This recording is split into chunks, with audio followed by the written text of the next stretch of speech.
I work for two companies. The first one is Liz Resources. We provide supportive employment services for people with disabilities.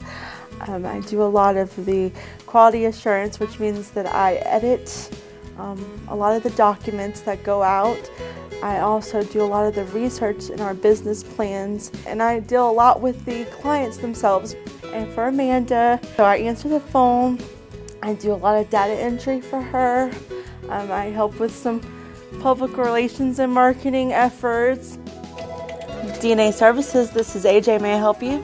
And I have to know what to tell them, so I'm just constantly, I wear different hats and I'm constantly explaining to everyone that calls in, this is what we do, these are the services we provide.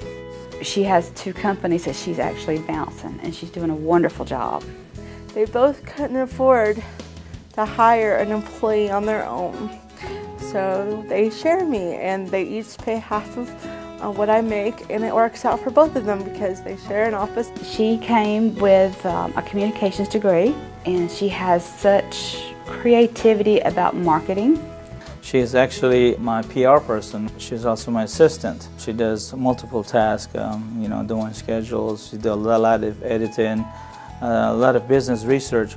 It works out good for them, and it gives me a lot of experience in a lot of different fields too, which I like. That keeps it interesting. It's never boring. When Amanda came to us, it was she was in phase 2 and actually had a job, and she had problems with her employer, and I took her on as an employment specialist trying to find her work. I'm not one for being in a job where I'm not going to progress. I need to know that I'm going to grow and progress, and anybody that has a job wants to know that. So I had to leave there and find a job where I could grow and have opportunity. Hiring an individual with a disability with a large wheelchair was something that I actually personally had hesitations with. But I have like a grabber for when I drop things, and they had to raise my desk on blocks so that my wheelchair would fit under it. Just simple things. This building that we are in now was built in 1980, so it fell before the ADA disabilities right. So a lot of the accommodations here in this building are grandfathered in. That accommodations are supposed to be these big things that cost a lot of money, but it's not always true. Sometimes it's just a simple thing. And sometimes if you ask the person, they'll be able to offer you ideas that can get you around some of that expensive stuff. Sometimes there's issues with transportation. I work 25 to 30 hours per week, and I spend at least half that back and forth on the trolley in addition. When it storms and rains, she gets soaking wet.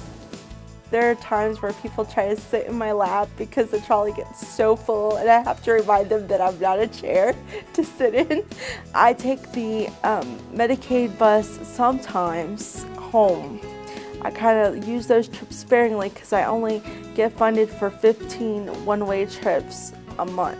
She wants to work full-time, and we try that, and it creates some challenges because of she's not ready for that yet, but when she's ready, we can go forward with that. With cerebral palsy, there's the endurance issue, and I just get really tired. Our goal is to actually get off, Social Security one day. So if I could cut out some of that travel time, it would allow me to work more hours, yes. She's very valuable for our business.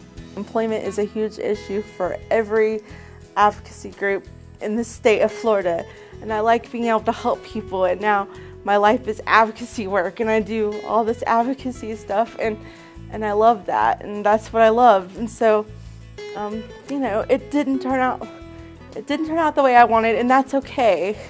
And I really want people to understand that most people don't have the career that they said they were going to have in high school or even the beginning of college. It's normal for that to change, but doesn't mean that you won't be happy in the end.